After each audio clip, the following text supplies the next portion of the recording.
पूछो ज़माने से हमारी क्या कहानी है, ना पूछो ज़माने से हमारी क्या कहानी है, पहचान तो बस ये है कि हम हिंदुस्तानी हैं। जय Hind to everyone, to all my viewers, to all my students, welcome here. और थंबनेल देख के आपको पता चल गया होगा कि मैं फोटोसिंथेसिस का एक छोटा सा टॉपिक कवर करने वाली हूँ। तो बहुत सारे बच्चे ऐसे होंगे जो भी बोर्ड्स के लिए अपेयर कर रहे होंगे, बहुत सारे ऐसे भी होंगे जो अगले साल अपेयर करेंगे, बहुत सारे ऐसे भी होंगे जो नीट के लिए प्रेप कर रहे होंगे, और कुछ जूनियर्स भी होंगे, कुछ अदर फील्ड्स के भी बच्चे हो सकते हैं। ज़रूरी नहीं है कि सब बायो फील्ड के ही हों, अलग अलग फील्ड के बच्चे हो सकते हैं। तो विदाउट टेकिंग योर टाइम मैं ये बोलूँगी, बस छोटा सा चीज़ बोलना चाहूँगी कि मेरी जो वीडियोस होंगी वो डायग्रामेटिकली बेस्ड नहीं होंगी। जो मैं वीडियो बनाऊँगी या वीडियोस बनाऊँगी आप बोल सकते हो, वो ज़्यादातर इंटरेक्टिव होंगी, ठीक है, हम दोनों के बीच या फिर हमारे बीच की बातें होंगी इसमें, क्योंकि मेरा ऐसा मानना है कि इंटरेक्शन से ज़्यादा असर पड़ता है। वैसे जैसा भी होगा आप मुझे कमेंट करके बता सकते हो कि क्या कैसा आपके लिए क्या चीज़ मुनासिब है, ठीक है, और उसके हिसाब से मैं एक्ट करूँगी। मैं फ़ोटोज़ अपलोड कर दूँगी अगर ज़्यादा नेसेसिटी होगी तो, या फिर मैं आगे चल के अपना चेंज भी कर सकती हूँ, जैसा भी होगा। तो विदाउट टेकिंग योर टाइम हम आज एक छोटा सा टॉपिक फोटोसिंथेसिस का जो अर्ली एक्सपेरिमेंट वाला आपके एनसीईआरटी में दिया हुआ है, जिससे बहुत क्वेश्चंस आते हैं, आपने नोटिस किया होगा बहुत क्वेश्चंस आते हुए, और चाहे वो बोर्ड्स के पेपर हों, थ्योरी बेस्ड हो, और ये कम्प्लीटली जो पोर्शन आज मैं कवर कर रही हूँ वो कम्प्लीटली थ्योरी बेस्ड होगा। और फिर अगर आप एनसीईआरटी में देखोगे तो इससे क्वेश्चंस जो होते हैं वो नीट में भी काफ़ी पूछे जाते हैं। फिर आप सीयूईटी का अगर आप पेपर देखते हो उसमें भी काफ़ी क्वेश्चंस उठते हैं इस टॉपिक से, चाहे वो एएमयू का हो, चाहे वो बीएचयू का हो, जामिया का हो, कहीं का भी आप पेपर देखोगे। तो मतलब बेसिकली मेरे बोलने का ये पॉइंट है कि इससे क्वेश्चंस आते हैं, अच्छा टॉपिक है ये, ठीक है। तो without taking your priceless time I would like to start the video. और एक और चीज़ मैं बोलना चाहूँगी कि मैं ज़्यादा बेसिक लाइन्स नहीं यूज़ करूँगी, जैसे कि we all need air to breathe, we all are dependent on plants, ये सब लाइन्स में यूज़ नहीं करूँगी। मतलब आप समझ रहे होगे कि मैं क्या बोलना चाह रही हूँ। तो फिर स्टार्ट करते हैं। तो जो एनर्जी का सोर्स होता है वो दो फॉर्म में होता है, एक लाइट रिएक्शन के फॉर्म में होता है, एक केमिकल रिएक्शन के फॉर्म में होता है, ठीक है। तो केमिकल रिएक्शन में जो होता है उसको बोलते हैं कीमोऑटोट्रॉफिक न्यूट्रिशन, ठीक है, जिसमें पिगमेंट्स रिक्वायर नहीं होता है और जो बैक्टीरिया में जनरली अकर होता है। फिर जो लाइट रिएक्शन होता है वो हमारा होता है क्या आप उसको बोल सकते हो कि उसमें पिगमेंट्स रिक्वायर होता है, ठीक है, क्योंकि कीमोऑटोट्रॉफिक में तो नहीं था रिक्वायर्ड, लेकिन फोटो ऑटोट्रॉफिक में रिक्वायर्ड रहता है। फोटो ऑटोट्रॉफिक को आप फर्दर डिवाइड कर सकते हो ऑक्सीजेनिक एंड एनऑक्सीजेनिक। ऑक्सीजेनिक में आप ये बोल सकते हो कि इसका जो सोर्स ऑफ हाइड्रोजन होता है वो वाटर रहता है। एनऑक्सीजेनिक में आप ये बोलोगे कि जो सोर्स ऑफ हाइड्रोजन होता है वो H2S होता है, ठीक है। यहाँ पे बहुत से स्टूडेंट्स कंफ्यूज होते हैं दो वर्ड्स में, एक होता है ऑक्सीजेनिक और एक होता है एरोबिक, ठीक है। जो एरोबिक बैक्टीरिया आपने टर्म सुना भी होगा। तो लेट मी क्लियर दैट कि ऑक्सीजेनिक वर्ड जो होता है उसका मतलब ये होता है कि जो ऑक्सीजन बनाता है। जैसे कि यहाँ पे मैंने बोला ऑक्सीजेनिक न्यूट्रिशन के बारे में बात किया मैंने, फोटो ऑटोट्रॉफिक न्यूट्रिशन में मैंने ऑक्सीजेनिक वर्ड यूज़ किया, ठीक है। तो यहाँ पे इसका मतलब ये था कि यहाँ पे ऑक्सीजन बाय प्रोडक्ट बन रहा है, ओके। लेकिन जब आप एरोबिक वर्ड यूज़ करोगे तो उसका मतलब ये होता है कि जो भी सब्सटेंस या फिर जो बैक्टीरिया ऑक्सीजन की तरफ अट्रैक्ट होती हैं या ऑक्सीजन की तरफ अट्रैक्ट करती हैं उन्हें हम एरोबिक टर्म से डिनोट करते हैं या फिर उसे सैल्यूटेशन देंगे हम, ठीक है। तो आई थिंक बहुत लोगों का ये डाउट क्लियर हुआ होगा, एक एरोबिक में और एक ऑक्सीजेनिक में, ठीक है। तो फिर लाइट के फॉर्म्स मैंने आपको बता दिए, तो यहाँ से ऑक्सीजेनिक वर्ड आता है। तो फोटोसिंथेसिस सबको पता है कि ग्रीन प्लांट्स में अकर होता है, ओके, सारे लोगों को ये बात मालूम है। तो देखिए फोटोसिंथेसिस को आप पॉइंटर्स के फॉर्म में आप कैसे यूज़ कर सकते हो या फिर आप क्या चीज़ लिख सकते हो। मेरे हिसाब से तो सब लोग थ्योरी लिखने में तो माहिर होंगे, ठीक है ना। बस एक ये होता है एग्ज़ाम्स में रिकॉल करना होता है हमें कि वो पॉइंट्स में बस याद आ जाए ताकि हम लिख सकें। तो देखिए फोटोसिंथेसिस को आप रिकॉल या फिर रिवाइज कुछ पॉइंट्स में आप कर सकते हो। मेरे हिसाब से 5 या 6 पॉइंट्स होंगे, शॉर्ट या पॉइंट्स बोलो या वर्ड्स बोलो, जो कि मैंने एक ट्रिक भी बनाई थी पारो। लेकिन ट्रिक्स पे आप बिल्कुल भी मत जाओ, मैंने बोला है कि सिर्फ आप इंटरेक्टिव बोल रही थी कि ट्रिक्स पे आपको नहीं जाना है, ठीक है, जितना कोशिश कर हो सके आप कोशिश करिए समझने की, या फिर मैंने समझने की कोशिश करिए, याद तो आपको खुद ब खुद हो जाएगा। तो जो मैंने पॉइंटर्स बताया आपको कि क्या फॉर्म में मैंने उसको समराइज़ किया था। जो फोटोसिंथेसिस होती है, पहली बात की ऑक्सीजेनिक होती है, ठीक है, इसमें ऑक्सीजन बाय प्रोडक्ट बनता है। ओके, फिर उसके बाद आप ये बोलोगे कि फोटोसिंथेसिस जो होती है एक एनाबॉलिक प्रोसेस होती है। एनाबॉलिक का मतलब होता है सिंथेसाइजिंग, मतलब इसमें चीज़ें बनती हैं, ठीक है। फिर आप ये बोलोगे कि इसमें पिगमेंट्स रिक्वायर्ड होता है, ठीक है। पिगमेंट्स आप बोल सकते हो chlorophyll A, chlorophyll B, carotene, ज़ैंथोफिल्स, ये सारे पिगमेंट्स इसमें रिक्वायर्ड रहते हैं, ठीक है। फिर उसके बाद ये एक physico chemical, the most important line of the NCERT, physico chemical process होती है। दो टर्म्स आ रही है इसमें, एक फिजिकल और एक केमिकल। समझाने के लिए मैं आपको बताती हूँ कि फिजिकल प्रोसेस इसको इसलिए बोला गया है क्योंकि यहाँ पे गैसेज एक्सचेंज होता है। ओके, गैसेज एक्सचेंज हो रहा है तो वो फिजिकली हो रहा है। और केमिकल प्रोसेस इसको इसलिए बोला गया है क्योंकि इसमें जो केमिकल रिएक्शन चल रही होती है क्लोरोप्लास्ट के अंदर, इसलिए उसको केमिकल रिएक्शन बोला गया है। तो इस टोटल इसको बोल दिया गया है फिजिको केमिकल प्रोसेस। ओके, ये पॉइंट्स हो गया। फिर जो फोटोसिंथेसिस होती है वो एक रिडॉक्स रिएक्शन होती है। रिडॉक्स मतलब जिसमें ऑक्सीडेशन भी हो रहा है और रिडक्शन भी हो रहा है। तो कार्बन डाइऑक्साइड का इसमें रिडक्शन होता है और वाटर का इसमें ऑक्सीडेशन होता है। तो मैंने शायद 4-5 पॉइंट्स आपको बता दिए हैं। इस पॉइंट्स को आप बहुत अच्छे से इलैबोरेट करके फोटोसिंथेसिस जब डेफिनेशन आती है, अगर एग्जामिनर आपको ब्रीफ में पूछता है तब भी आप बता सकते हो इलैबोरेट करके, उसमें आप माहिर हो ही। इंडियन है भाई, हम कर सकते हो आप आराम से, कोई दिक्कत नहीं है, ठीक है। और आई थिंक मैंने सारे पॉइंट्स इसमें बता दिए हैं। फिर उसके बाद एक एक्सपेरिमेंट वाले पोर्शन में जाने से पहले मैं आपको ये बताऊंगी कि जो फोटोसिंथेसिस के लिए क्या क्या रिक्वायरमेंट होती है, मतलब किन किन चीज़ों की ज़रूरतें होती हैं फोटोसिंथेसिस अगर करने के लिए। मात्र 3 चीज़, सिर्फ 3 चीज़, sunlight, chlorophyll, carbon dioxide. Yes, oxygen की रिक्वायरमेंट नहीं होती है। बहुत ध्यान देने की चीज़ है, ऑक्सीजन की रिक्वायरमेंट नहीं होती है क्योंकि इसमें तो ऑक्सीजन बनता है, ठीक है ना। ऑक्सीजन की इसमें रिक्वायरमेंट नहीं होती है। इसमें सिर्फ 3 चीज़ें होती हैं, sunlight, chlorophyll and carbon dioxide. Okay, और कोई अगर आपसे ये पूछेगा कि फोटोसिंथेसिस को आप कैसे प्रूव कर सकते हो, ठीक है, मतलब कैसे आप प्रूव कर सकते हो, सॉरी थोड़ा वर्डिंग्स गलती हो गई, कैसे आप प्रूव कर सकते हो इस चीज़ को, या फिर आप क्या प्रूफ दे सकते हो कि हाँ फोटोसिंथेसिस हो रही है। मान लीजिए आप कहीं गए और आपसे कोई बोलता है कि अरे भाई आप ये बताओ कि ये प्लांट है, इसमें फोटोसिंथेसिस हो रहा है, क्या सबूत है कि इसमें फोटोसिंथेसिस हो रहा है। तो आप बोलोगे अरे हम इंडिया से हैं, हमें कैसे नहीं पता होगा, हमें बिल्कुल पता है। सिर्फ 2 चीज़ें, मात्र 2 चीज़ों से आप बता सकते हो कि इसमें फोटोसिंथेसिस हो रही है। सबसे पहला होता है कि स्टार्च, टेस्ट ऑफ स्टार्च। आप उसमें स्टार्च का टेस्ट कर सकते हो। अगर स्टार्च का टेस्ट पॉजिटिव आता है, और हाँ यहाँ पे मेरा पहला क्वेश्चन कि कौन सा टेस्ट होता है जो स्टार्च के रिजल्ट को पॉजिटिव देता है, कमेंट डाउन, ठीक है। फिर आगे बढ़ती हूँ मैं। एक होता है ऑक्सीजन, ऑक्सीजन मतलब इवॉल्व हो रही है या नहीं हो रही है। तो आप 2 चीज़ों से आप बता सकते हो कि फोटोसिंथेसिस अकर हो रहा है कि नहीं हो रहा है। तो आगे जब आप एक्सपेरिमेंट्स पढ़ोगे तो उसमें आपको समझ में आएगा कि साइंटिस्ट ने इन्हीं बेसिस पे अपना जो एक्सपेरिमेंट है उसको क्लियर कट डेफिनेशन दी है, ठीक है।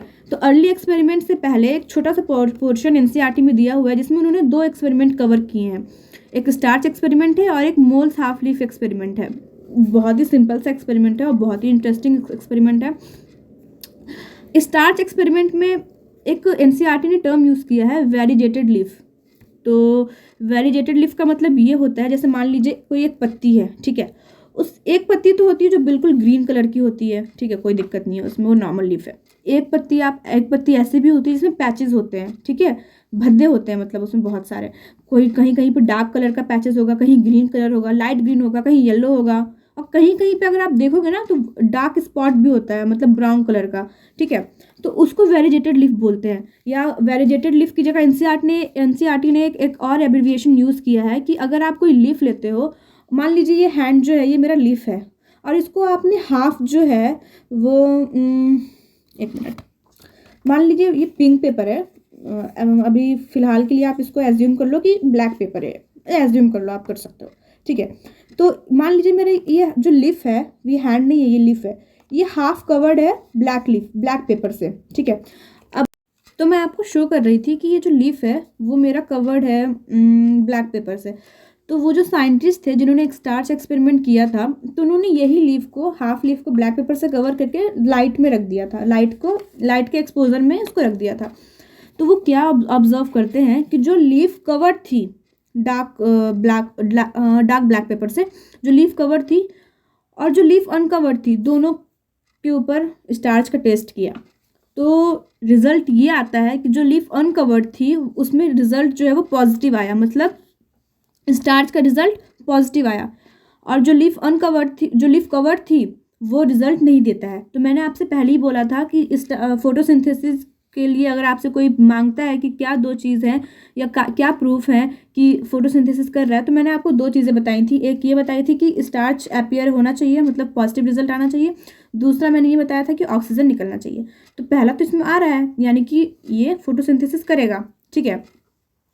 सेकेंड एक्सपेरिमेंट की तरफ जाते हैं तो फिर वो होता है मोल्स हाफ लीफ एक्सपेरिमेंट। काफ़ी इंटरेस्टिंग एक्सपेरिमेंट है ये भी।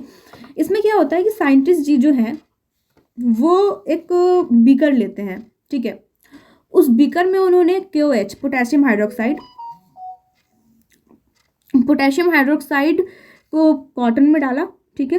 कॉटन ने पोटेशियम हाइड्रोक्साइड को एब्जॉर्ब कर लिया और उस कॉटन बॉल को उसमें डाल दिया बीकर में, ओके। और फिर से एक लीफ ली, लेकिन अब जो लीफ ली थोड़ी बड़ी सी लीफ ली।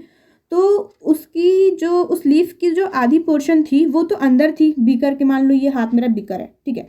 ये आधी लीफ मेरी बीकर में थी और आधी लीफ बाहर थी, ठीक है। तो जो लीफ और एक चीज़ मतलब जो की रोल प्ले कर रहा है इस एक्सपेरिमेंट में, जो KOH होता है वो बहुत ही अच्छा एब्जॉर्बर होता है कार्बन डाइऑक्साइड का। मतलब कि जो बीकर में कार्बन डाइऑक्साइड नेग्लिजिबल अमाउंट में है, बिल्कुल भी नहीं है, क्योंकि KOH है, उसने सारी कार्बन डाइऑक्साइड अपने अंदर एब्जॉर्ब कर ली। तो ये जो लीफ है जो अंदर थी, बीकर के अंदर थी, ठीक है। एक लीफ, आधी पोर्शन लीफ की तो बाहर में है। तो फिर से अब स्टार्च का टेस्ट किया गया, ठीक है। तो स्टार्च का जब टेस्ट किया गया ना, तो ये निकलता है कि जो लीफ बाहर थी उसने पॉजिटिव रिजल्ट दिया, जो लीफ अंदर थी उसने फिर से नेगेटिव रिजल्ट दिया। तो यहाँ से साइंटिस्ट लोगों ने मतलब ये समराइज़ किया कि जो कार्बन डाइऑक्साइड है ना वो बहुत ही ज़्यादा ज़रूरी है फोटोसिंथेसिस प्रोसेस को कैरी आउट करने के लिए। मैंने पहले आपको बताया भी था कि 3 चीज़ें ज़रूरी हैं, chlorophyll, sunlight and carbon dioxide. तो कार्बन डाइऑक्साइड यहाँ से प्रूफ होता है, मोल्स हाफ लीफ एक्सपेरिमेंट से प्रूव होता है कि carbon dioxide is necessary for carrying out photosynthesis, ठीक है। तो ये मतलब मेन 2 एक्सपेरिमेंट जो है वो तो आपका कवर हो गया। अब जब एक्सपेरिमेंट आता है तो मतलब जब मैं NCERT से गो थ्रू की ना, तो मुझे ऐसा लगा कि जो J नाम के लेटर्स के जो लोग हैं ना उन्हें बड़ा शौक है फोटोसिंथेसिस में। मुझे तो ऐसा ही लगा। अब आप एक बार NCERT पढ़ना, आप मुझे बताना। भाई मुझे तो यही लगा, क्योंकि देखिए अभी मैं जब आपसे डिस्कस करूँगी, जूलियस वॉन सैक्स, जोसेफ प्रिस्टली, ठीक है, फिर जैन इंजनहाउस, 3 साइंटिस्ट तो जैसे ही हो गए भाई। फिर एक TW एंगलमैन भी थे, उसके बाद वॉन नील भी थे शायद, ठीक है। ये सब साइंटिस्ट हो गए, लेकिन ज़्यादातर आप देखिए 3 साइंटिस्ट है ना जो जे वर्ड्स हैं। तो जोक्स अपार्ट आगे बढ़ते हैं हम लोग। तो सबसे पहले जोसेफ प्रिस्टली आते हैं। ये सारा NCERT में अर्ली एक्सपेरिमेंट वर्ड करके या फिर लाइन करके उसके नीचे दिया हुआ है। तो जो जोसेफ प्रिस्टली आते हैं वो आते हैं 1770 में, ठीक है। 1770 में वो आते हैं। और फिर उन्होंने क्या किया कि यहाँ पे भी एक एक्सपेरिमेंट है जो बहुत इंटरेस्टिंग है। बिल्कुल कामली सुनना है, ठीक है। ऐसा सुनिए या फिर आप ये समझिए कि ये जो मैम है, जो भी हूँ मैं, वो जो आपको बोलना है आप बोल सकते हो। ये है वो मुझे स्टोरी सुना रही हैं, बस वही स्टोरी मुझे जाके अपने बोर्ड में लिखना है, बोर्ड के पेपर्स में, और कुछ भी नहीं करना है आपको, ठीक है। तो क्या करते हैं वो बीकर लेते हैं। बीकर लिया उन्होंने, इस बार उन्होंने बीकर लिया, बीकर में कैंडल लिया और माउस लिया। कैंडल लाइट डिनर के लिए नहीं, बिल्कुल नहीं, वो सब नहीं हो रहा है यहाँ पे। माउस और कैंडल लाइट डिनर नहीं है यहाँ पे। अब भाई 2 माउस होते तो चलता भी, अकेला माउस क्या करेगा वहाँ पे, ठीक है। तो एक कैंडल ली उसमें और माउस लिया। और मेन बात ये था कि वो जो जार था ना वो अनकवर्ड था, सॉरी कवर्ड था, पूरा कवर्ड था। अब क्या होता, तो फिर क्या होता है, वो थोड़ी देर के बाद जो जोसेफ प्रिस्ली साहब थे वो देखते हैं, ठीक है, ये कंक्लूड करते हैं वो कि जो माउस है और जो कैंडल है वो एक्सटिंग्विश हो गया, सॉरी माउस एक्सटिंग्विश नहीं होता है, कैंडल एक्सटिंग्विश हो गया, ठीक है। अब माउस भी बुझ ही गया, समझिए उसकी डेथ हो गई पूरी, ठीक है। उन्हें बहुत बुरा लगा ये। फिर हो सकता है चिंकी गुजरी होगी, चिंकी चिंकी चिंकी गुजरी होगी, चिंकी ने बोला होगा जोसेफ दादा, ओ जोसेफ दादा, एक बार आप मिंट प्लांट डालो उसके अंदर, मिंट पुदीना, जो हम लोग की मम्मी लोग चटनी बनाती है, यम्मी यम्मी, वही वाला पुदीना। तो पहला क्वेश्चन ये है मेरा कि पुदीना यहाँ पे क्यों यूज़ किया गया, ठीक है। डोंट वरी, इसका आंसर मैं ही करूँगी, पुदीना यहाँ पे क्यों यूज़ किया गया। आप लोगों ने गौर किया होगा कि जो पुदीना होता है ना वो बहुत ही डार्क ग्रीन कलर का होता है, और देखिए प्लांट जितना ही ज़्यादा डार्क कलर का है ना, in the case of green colour, ठीक है, जितना ही ज़्यादा वो डार्कर अपीयरेंस देता है, आप समझिए उसके अंदर क्लोरोप्लास्ट जो होता है, जो क्लोरोफिल पिगमेंट को बनाने के लिए रोल प्ले करता है, उसके अंदर क्लोरोप्लास्ट उतना ही ज़्यादा है, ठीक है।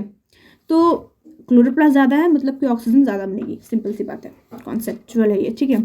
तो उन्होंने फिर से एक अनदर एक्सपेरिमेंट सेटअप किया। इस बार उन्होंने क्या किया कि अपने एक्सपेरिमेंट जार में उन्होंने वही कैंडल रखी फिर से, फिर वही माउस रखा, अब वही माउस नहीं, वो बेचारा तो मर गया, दूसरा माउस लाए, दूसरा माउस रखा उन्होंने, और इस बार उन्होंने पुदीना का पूरा एक छोटा सा पेड़ रख दिया, ठीक है।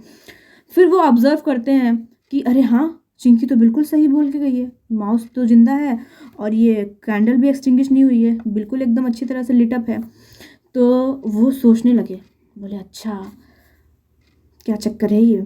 एक और चीज़ आप लोग को ध्यान देना है बच्चों कि जो 1770 में एक्सपेरिमेंट हुआ है, ठीक है, और 4 साल के बाद यानी कि 1774, देखिए मैं ज़्यादा आपको एक्स्ट्रा नहीं बताऊंगी, थोड़ा बहुत एक्स्ट्रा बता दूंगी, क्योंकि एनसीईआरटी अगर आप सिर्फ पढ़ोगे ना तो सफिशिएंट नहीं होता है, थोड़ा बहुत मतलब एग्जामिनर को भी लगना चाहिए कि हाँ भाई बच्चे में दम है, थोड़ा भाई अपोनेंट को भी लगना चाहिए ना कि हम भी खाली हाथ नहीं है, हमारे पास भी है कोई साथ है, हम किसी से बढ़ के आए हैं, ठीक है। तो 1774 में उन्होंने डिस्कवरी ऑफ ऑक्सीजन किया था, किसने, जोसेफ प्रिस्ली साहब ने। डिस्कवरी ऑफ ऑक्सीजन 1774 में हुआ है, ये आपके एनसीईआरटी में अंडर पेज नंबर तो मुझे नहीं याद है, लेकिन अच्छे से पूरा मेंशन्ड है, ठीक है, बहुत अच्छे से मेंशन्ड है, शायद ब्रैकेट वगैरह में होगा, मुझे याद नहीं, अंडर ब्रैकेट्स में नहीं पता मुझे उतने अच्छे से। तो वो एक है, ठीक है। तो डिस्कवरी ऑफ ऑक्सीजन किसने किया है, जोसेफ प्रिस्ली ने किया है। तो जिसमें मिंट प्लांट नहीं था वो तो वहाँ पे तो माउस की डेथ हो गई, और जिसमें मिंट प्लांट था उसमें सब कुछ मामला सही था। तो इससे आप भी क्या कंक्लूड कर रहे हो, मतलब अब मुझे कैसे पता आप क्या कंक्लूड कर रहे हो, तो मैं कमेंट से ही पता कर पाऊंगी। तो कंक्लूजन ये निकलता है कि जो जोसेफ प्रिस्ली साहब ने ये बताया कि जो बीकर में जो ऑक्सीजन थी जो ख़त्म हो गई थी, चाहे वो ब्रीदिंग ऑफ माउस हो या फिर बर्निंग ऑफ कैंडल की वजह से ख़त्म हुई हो, ठीक है। तो जो प्लांट है, मिंट प्लांट है, वो एयर को रीस्टोर कर रहा है, most important line of the NCERT, plant restore the air quality, ठीक है, which was use by animal मतलब माउस और कैंडल, ठीक है। तो यहाँ पे जो जोसेफ प्रिस्ली ने एसेंशियल रोल ऑफ एयर बताया है, जो कि प्लेड बाय होता है प्लांट, ठीक है, बिल्कुल सिंपल सा है। जोसेफ प्रिस्ली ने क्या बताया है, एसेंशियल रोल ऑफ एयर, ठीक है, सिंपल है, बिल्कुल सेट है। एग्जाम्पल, अरे एग्जाम्पल बोल रही हूँ, एक्सपेरिमेंट, कोई दिक्कत नहीं है इसमें, दिक्कत होगा तो आप कमेंट कर सकते हैं। और हाँ, मैं वीडियो के स्टार्टिंग में एक चीज़ आपसे बोलना भूल गई कि अब से जब भी मेरी वीडियोज़ आएंगी ना, तो आप हमेशा देखिए, अब लिटरली बोला जाए तो मैं स्टोरी भी नहीं सुना रही हूँ मैं, वो तो मेरा एक तरीका है कि मैं आपको इसको स्टोरी के फॉर्म में कोशिश कर रही हूँ या डिलीवर कर रही हूँ, स्टोरी नहीं बोल सकते, मतलब थोड़ा हिलेरियस फॉर्म में डिलीवर कर रही हूँ। लेकिन आप हमेशा पेन और एक छोटी सी डायरी हो या फिर नोटपैड हो, आप वो लेके बैठिएगा, ताकि आप मुझे सुनो और आप नोट भी कर सको, क्योंकि आपको मेन चीज़ है कि लिखना बहुत ज़रूरी है। जब तक आप लिखोगे नहीं आपको समझ में नहीं आएगा, ठीक है। तो आप कोशिश करिए लिखने का, जितना हो सके लिखिए और सुनिए गौर से, मेन पॉइंट्स है। मेरा रूल जो रहेगा यही रहेगा वीडियो में कि मैं पॉइंटर्स के फॉर्म में ज़्यादातर आपको डिलीवर करूँगी और बोलूँगी, आप उसको लिखते जाओ, ठीक है। लिखोगे, देखिए बेबी फीडिंग सही नहीं रहता है, ठीक है, जितना इंसान खुद से इवॉल्व करता है ना वो उतना ही अच्छा रहता है हमारे लिए। तो लेकिन फिर भी मैंने आपको स्टार्टिंग में बोला है कि प्लीज़ आप कमेंट डाउन करके मुझे बताइएगा कि कि आपको मतलब सच में रिक्वायरमेंट है, ठीक है। आप मुझे बता देना, ऐसी कोई बात नहीं है कि मैंने बोल दिया तो वही होगा। मैं आपकी बात से भी गो थ्रू करूँगी, अगर आपको सच में रिक्वायरमेंट है तो चलेगा ये। लेकिन हाँ प्लीज़ आप लोग नोट डाउन करना, वो बहुत इंपॉर्टेंट है, बहुत ज़्यादा इंपॉर्टेंट है। ये मुझे वीडियो के पहले ही बोलना चाहिए था, लेकिन मैं भी इंसान हूँ, गलती हो जाती है, भूल भी हो जाती है सबसे। तो बच्चों मैं एक और चीज़ बोलना चाहूँगी कि जो अभी आपने एक्सपेरिमेंट देखा ना, प्रिस्टली एक्सपेरिमेंट, तो एग्जामिनर बहुत बार ये भी बोलता है कि describe bell jar experiment. Bell jar experiment पूछा जाता है एग्जाम में ये क्वेश्चन, फिर आप कंफ्यूज हो जाओगे। तो इतने सारे एक्सपेरिमेंट्स हैं, बेल जार एक्सपेरिमेंट कौन सा है? तो ये वही पॉइंट होता है जो कि एक एवरेज स्टूडेंट को और एक टॉपर को डिफ्रेंशिएट करता है। जो टॉपर होता है वो बहुत माइन्यूट चीज़ों पे भी ध्यान देता है, एवरेज बच्चे नहीं ध्यान देते हैं। ऐसा कुछ भी नहीं है कि गॉड गिफ्टेड है, ये है वो है, मैं इन चीज़ों को नहीं मानती हूँ, ठीक है, ऐसा कुछ नहीं है। सर्टेन केसेस होता है, जैसे कि अगर आप नर्वस सिस्टम में पढ़ोगे ना, नर्वस सिस्टम में वहाँ पे रीजेस आते हैं हमारे सेरेब्रल हेमिस्फीयर्स में, तो उसका कुछ साइंटिफिकली बोला जाता है कि वो ज़्यादा ग्रूव्स पैटर्न देखने को मिलते हैं, तो वो ऐसा कुछ रहता है। लेकिन फिर भी आप इन चीज़ों पे मत जाओ, मेरा मानना यही है कि आप जितना ज़्यादा प्रैक्टिस करोगे, practice makes the man perfect, बस, ठीक है। और हर माइन्यूट चीज़ों पे आप ध्यान दीजिए। तो बेल जार एक्सपेरिमेंट जो है वो प्रिस्टली एक्सपेरिमेंट को ही डिनोट किया गया है, एनसीईआरटी में साफ साफ ये लिखा हुआ है, ठीक है, कोई दिक्कत की बात नहीं है। और ये ऐसा मेरे पहले वीडियो में हो रहा है जो मैं इतना ज़्यादा इलेबोरेट कर रही हूँ, टाइम ले रही हूँ, ऐसी दिक्कत की बात नहीं है। अगर आपको इससे भी दिक्कत है तो आप वो भी बोल सकते हो, ऐसी कोई बात नहीं, ठीक है। फिर दूसरे एक्सपेरिमेंट में जब हम आते हैं तो वो होता है जेन इंजन हाउस। रुकिए, जोसेफ प्रिस्टली में ना, मतलब देखिए मैं हर वो कोशिश करूँगी कि आपको दिक्कत ना आए। जोसेफ प्रिस्टली में, प्रिस्टली का स्पेलिंग क्या है? PRIEST, ठीक है। प्रिस्टली में PRIEST वर्ड आ रहा है ना, प्रिस्ट। तो आपको पता होगा जो प्रिस्ट होता है ना, वो प्रिस्ट जो होते हैं वो चर्च में मिलते हैं। जैसे मंदिर में पंडित जी होते हैं, मस्जिद में मौलाना जी होते हैं, वैसे ही चर्च में प्रिस्ट होते हैं। तो अब चर्च कैंडल्स कहाँ मिलती है बच्चों? कैंडल्स कहाँ जलती है ज़्यादातर? मैंने तो भैया चर्च में देखा है, चर्च में कैंडल्स जलती है ना। चर्च में मैं गई हूँ तो मैंने देखा है चर्च में कैंडल्स जलती हैं। तो यहाँ से आप याद कर सकते हो, कुछ भी नहीं है याद करने का, एक ट्रिक है खाली कि जोसेफ प्रिस्टली वर्ड कैंडल वाला एक्सपेरिमेंट याद कर लेना, कैंडल वाला प्रिस्टली है यानी कैंडल वाला एक्सपेरिमेंट बताया था उन्होंने, ऐसे करके, ठीक है, ओके। फिर इनके बाद आते हैं जैन इंजन हाउस। बहुत ही क्या बोलूँ मैं इनका, इन्होंने क्या किया, जोसेफ प्रिस्टली ने जो एक्सपेरिमेंट किया था, सोचने लगे कि वो दादा बड़ा नाम कमा रहे हैं, कुछ तो गड़बड़ है, कुछ तो गड़बड़ है। गड़बड़ कुछ नहीं, उन्होंने गड़बड़ की, बोले कुछ तो गड़बड़ करना पड़ेगा मुझे। वो क्या करते हैं, जो उनका एक्सपेरिमेंट था वो हूबहू फिर से उन्होंने एक्सपेरिमेंट रिपीट किया, ठीक है। लेकिन इस बार वो क्या करते हैं ना, सब कुछ सेटअप वगैरह सेम करते हैं, लेकिन इस बार वो एक्सपेरिमेंट करते हैं एक टाइम दिन में यूज़ करते हैं, एक टाइम नाइट में यूज़ करते हैं। सिमिलर एक्सपेरिमेंट में वो क्या करते हैं कि जो एक्वाटिक प्लांट होता है ना, यहाँ पे मेरा सेकंड क्वेश्चन ये है कि एक्वाटिक प्लांट्स के नाम बताइए, यहाँ नहीं, कमेंट डाउन, ठीक है। तो जो एक्वाटिक प्लांट्स होते हैं उसमें से उन्होंने एक्वाटिक प्लांट लिया, वो एक्वाटिक प्लांट उन्होंने क्या किया कि उसको वाटर में रखा, ठीक है। एक टाइम पे ऑब्वियसली मैं भी क्या बोल रही हूँ, एक्वाटिक प्लांट तो वाटर में ही रहेगा ऑब्वियसली। तो एक बार एक्वाटिक प्लांट का जो सेटअप है वो उन्होंने लाइट में कैरी किया, दिन में रखा, एक एक्वाटिक प्लांट उन्होंने डार्क में रखा। फिर वो क्या देखते हैं, जो एक्वाटिक प्लांट जो दिन में था वो वाला तो पॉजिटिव रिजल्ट देता है फोटोसिंथेसिस के लिए, जो ये था डार्क वाला वो नेगेटिव रिजल्ट देता है। तो यहाँ से उन्होंने क्या समराइज़ किया, उन्होंने समराइज़ किया कि sunlight is necessary for carrying out photosynthesis. वो 3 पॉइंट याद है ना, मैंने क्या बोला था, chlorophyll, carbon dioxide and sunlight, main 3 चीज़ें है, बस इन्हीं पे आपको ध्यान देना है और कुछ पे ध्यान नहीं देना है। फोटोसिंथेसिस कैरी आउट करने के लिए जो रिक्वायरमेंट होती है वो सिर्फ 3 चीज़ों की होती है, 3 चीज़ों की होती है, 3 चीज़ों की होती है, 3 चीज़ों की होती है, chlorophyll, carbon dioxide and sunlight. तो देखिए कार्बन डाइऑक्साइड को किसने प्रूफ किया था, मोल्स हाफ लीफ एक्सपेरिमेंट ने प्रूफ किया था।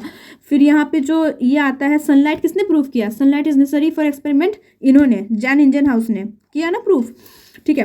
फिर क्लोरोफिल का भी एक जगह आता है जिक्र, वो मैं आपको बताऊंगी फर्दर एक्सपेरिमेंट में। तो उन्होंने ये किया, हो गया ये एक्सपेरिमेंट।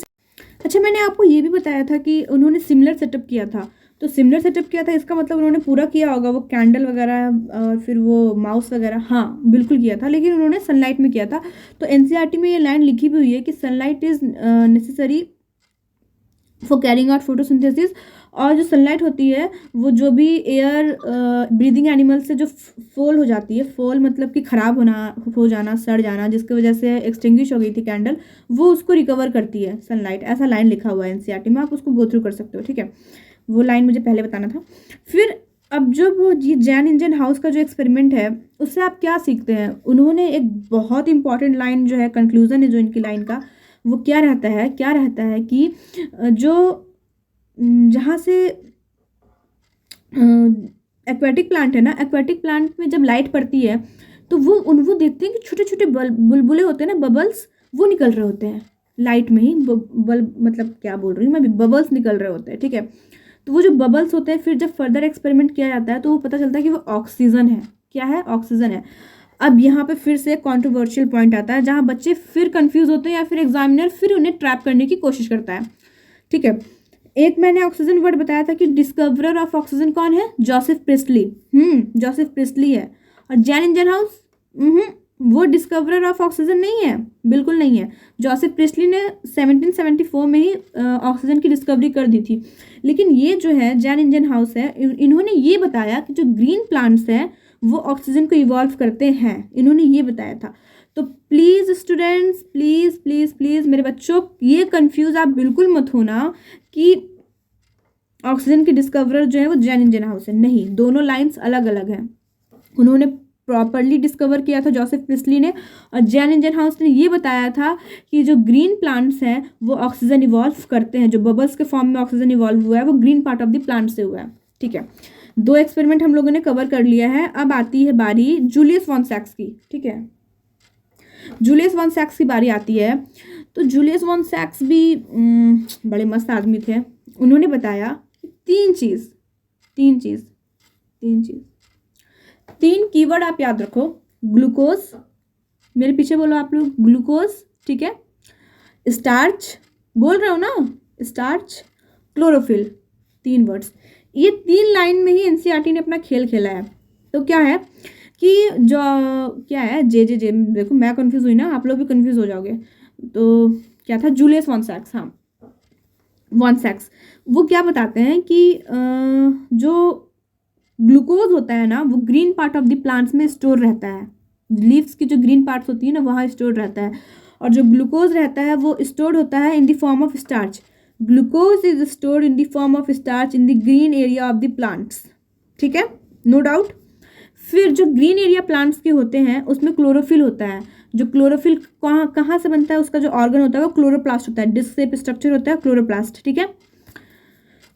और फिर 3rd लाइन या 4th लाइन में एनसीईआरटी ने लिखा है कि जो भी आप जहाँ पे भी ग्रीन पार्ट्स देखोगे वो ग्लूकोज बनाता है, जो कि फर्दर स्टार्च के फॉर्म में रिस्टोर होता है। हो गया ये काम, बस इन्होंने इतना ही बताया था वॉन सैक्स ने, इसलिए मैंने बोला 3 वर्ड याद रखना है, ग्लूकोज, स्टार्च, क्लोरोफिल, बस। इलेबोरेट, बस इंडियन है, बिल्कुल भी नहीं होना चाहिए। क्या तो बोलते हैं एक लाइन, कोतवाही, पता नहीं क्या बोलते हैं, ये भी कमेंट डाउन करके बता देना मुझे क्या बोलते हैं। फिर उसके बाद अब जो लास्ट एक्सपेरिमेंट होता है ना वो TW एंगलमैन आते हैं। ये बड़े मस्त मुझे मतलब पर्सनली मुझे ये बहुत अच्छे लगे सच में। ये क्या करते हैं ना, इनका एक्सपेरिमेंट बड़ा वो भी है थोड़ा सा। ये क्या करते हैं, एक प्रिज्म होता है ना, इस शेप में होता है प्रिज्म, ऐसे ट्रायंगल बन नहीं पा रहा मेरे हाथ से, ऐसे ये ऐसे। तो प्रिज्म होता है जो कि स्प्लिटिंग ऑफ लाइट के लिए यूज़ होता है, पता ही होगा आपको, फिजिक्स में वैसे भी आता है ये ऑप्टिक्स वगैरह चैप्टर। तो प्रिज्म का ये क्या करते हैं, क्लैडोफोरा, कमेंट डाउन कौन सी एल्गी है, ये एनसीईआरटी में लिखा हुआ भी है, मैं ना यहाँ पे नहीं रिवील करूँगी कौन सा है, ठीक है। तो फिर वो क्लैडोफोरा लेते हैं, ठीक है। एक बीकर लिया, उसमें एरोबिक बैक्टीरिया, मैंने आपको उस टाइम बताया था एरोबिक का मतलब क्या होता है, वैसी चीज़ें, वैसे बैक्टीरिया जो ऑक्सीजन की तरफ अट्रैक्ट हो, ठीक है। दोनों में कंफ्यूज नहीं होना है, ऑक्सीजनिक में और एरोबिक में। वैसी बैक्टीरिया जो ऑक्सीजन की तरफ अट्रैक्ट हो उनको एरोबिक बैक्टीरिया बोलते हैं, ठीक है। तो उन्होंने एक बीकर लिया, उसमें उन्होंने ऑक्सीजन एरोबिक बैक्टीरिया का सस्पेंशन डाला, ठीक है, उसमें उन्होंने क्लैडोफोरा को रखा, ठीक है। तो जब वो क्लैडोफोरा को उसमें डालते हैं, फिर उसके बाद क्या किया उन्होंने, एक प्रिज्म लिया, प्रिज्म से लाइट इल्यूमिनेट करवाई उसके ऊपर, ठीक है। इल्यूमिनेट करवाई हुई तो डिफरेंट वेवलेंथ की लाइट निकलती है, आपको पता ही है, प्रिज्म से source of different wavelength of light रहता है वो। तो फिर वो बैक्टीरिया तो अब कहाँ भागेगा, जहाँ जहाँ ऑक्सीजन रहेगा वहाँ भागेगा। तो जब उसमें स्पेक्ट्रम देखा गया ना, तो बैक्टीरिया कहाँ मिलता है, दो जगह पे, एक रेड लाइट पे, एक ब्लू लाइट पे। तो ये एक बहुत बड़ा एक रिवॉल्यूशन आया कि एक first spectrum of photosynthesis was carried out by T.W. Engelmann, ठीक है। क्या बोला मैंने, first spectrum of photosynthesis was carried out by T.W. Engelmann, ठीक है। ये रहता है यहाँ पे। फिर इसके बाद आते हैं वॉन नील, ठीक है, वो भी बहुत बड़ा रोल प्ले करते हैं, ठीक है। इन्होंने तो खैर जो फोटोसिंथेसिस की इक्वेशन थी उसी को पूरा करेक्ट किया इन्होंने, ठीक है।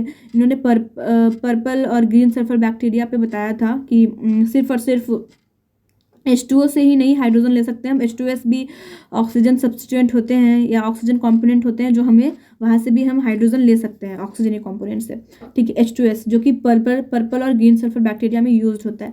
लेकिन मेरा क्या है ना कि मेरे दिमाग में चल रहा है कि एक जो वॉन नील बेयर है ना, उनका जो एक पर्टिकुलर टॉपिक है वो बहुत ही वास्ट है, VAST वास्ट है ज़्यादा। तो वो मैं सोच रही हूँ कि एक अलग वीडियो बनाने के लिए, ठीक है। ये भी आप मुझे बता दो कि इसके लिए मैं अलग वीडियो बनाऊँ या फिर इतना जो मैंने बताया वो सफिशिएंट है, क्योंकि वो यही करते हैं। उन्होंने एक जो होता है ना, पहली बात कि वो माइक्रोबायोलॉजिस्ट हैं, ठीक है। और फिर वो क्या करते हैं, जो फोटोसिंथेसिस की जो इक्वेशन थी वो उन्होंने पूरा इलेबोरेट करके न्यू इक्वेशन बताई थी, ठीक है। कि जो ऑक्सीजन होता है ना, ऑक्सीजन वो हमेशा पानी से आता है, ना कि कार्बन डाइऑक्साइड से।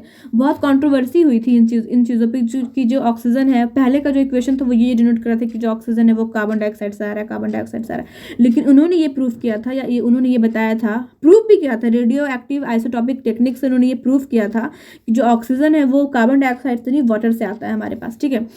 तो I think more than sufficient है, फिर भी आप मुझे बता सकते हो, कोई दिक्कत नहीं है। ये बात उन्होंने बताई थी। फिर H2S वाला मैंने आपको बता ही दिया कि हाइड्रोजन का सोर्स जो है वो H2S भी हो सकता है उसमें, पर्पल सल्फर बैक्टीरिया में, ठीक है। एक चीज़ ये हो गई आपकी। फिर उसके बाद मुझे कुछ रिकॉल करने दीजिए। मेरे हिसाब से मोर देन इनफ है, मैंने जो मोर देन इनफ नहीं मतलब सफिशिएंट है मेरे हिसाब से, तो कि मैंने जो बताया है वो सब कुछ अप टू द पॉइंट है। फिर भी मैं आपसे बार बार बोल रही हूँ, कुछ भी हो आप मुझे कमेंट डाउन कर सकते हो, बता सकते हो, जैसा भी हो।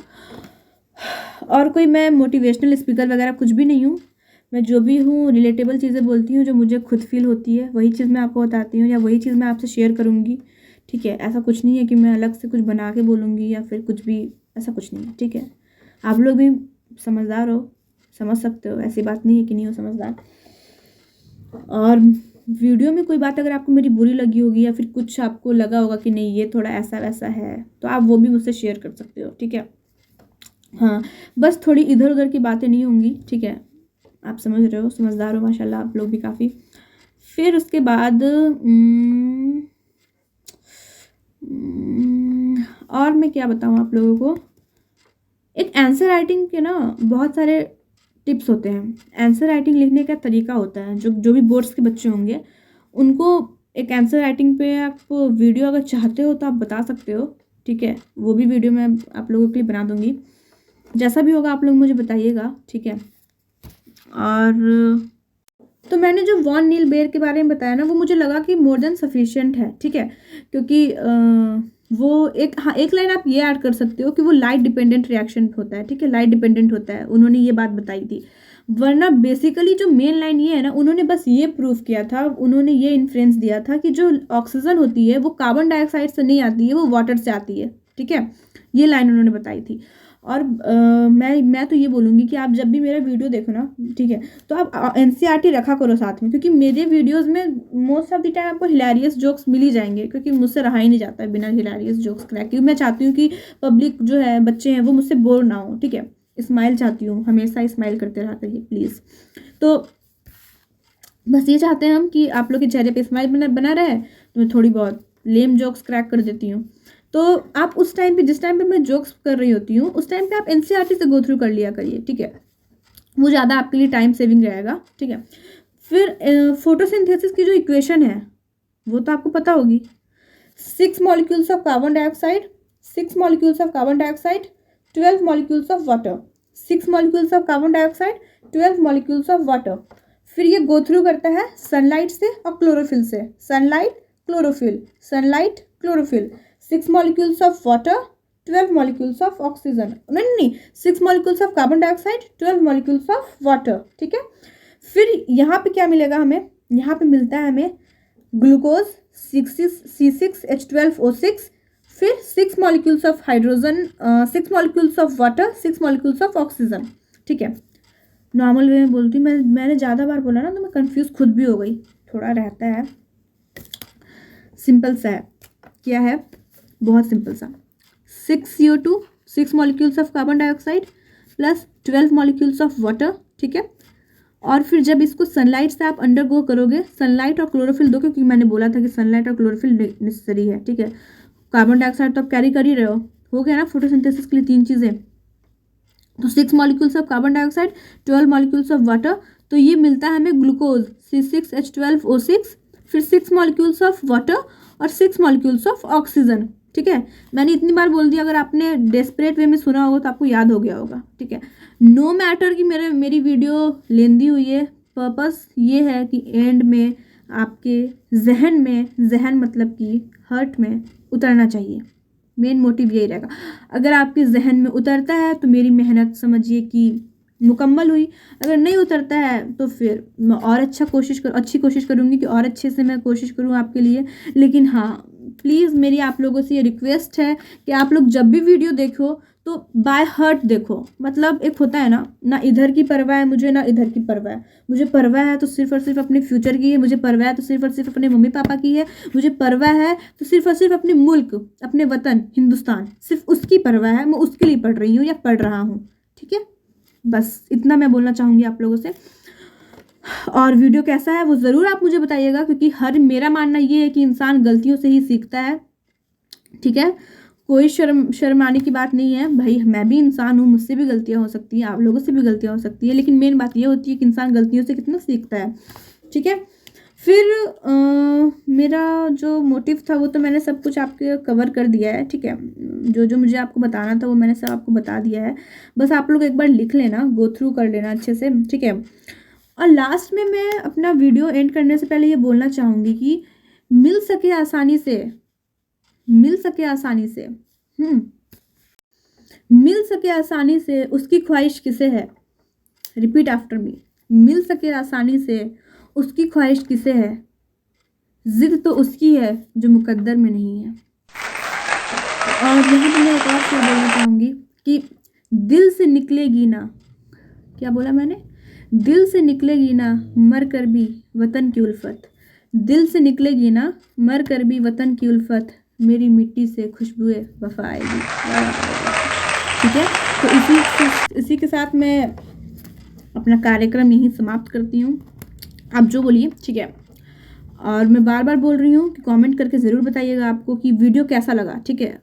एक होता है ना कि भाई जब तक आप फीडबैक नहीं दोगे तो इंसान कैसे इंप्रूव करेगा, टीचर बताता भी तो है कि यहाँ पे आपकी गलती है, यहाँ पे आपकी गलती है। आप लोग प्लीज़ मुझे बताइएगा कि कहाँ पे मेरा कैसा रहा। और फिर if you understood the topic then please revisit again, okay. तो फिर तब तक के लिए बाय बाय, जय हिंद।